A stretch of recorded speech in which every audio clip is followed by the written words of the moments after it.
Aburridos de esperar. La Federación Mapuche de Estudiantes junto a Confech te invitan al mejor concierto por los pueblos de todos los tiempos, porque el movimiento estudiantil sigue vivo. Este miércoles 14 de diciembre a las 19 horas te esperamos en el Centro Cultural Chimcowe, ubicado en la comuna de Peñalolén. Artistas invitados: Guanapé, Villapu, Daniela Millaleo junto a la banda Pucuteñuque, Anita Tiyú, la cantautora mapuche Antuligüen, Los Vázquez, Huechequeche y Chaúl.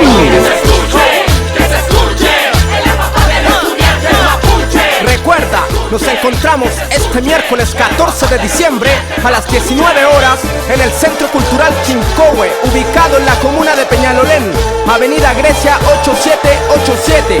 Venta de entradas: Eurocentro, tienda Discomanía, Centro Cultural Chimcowe.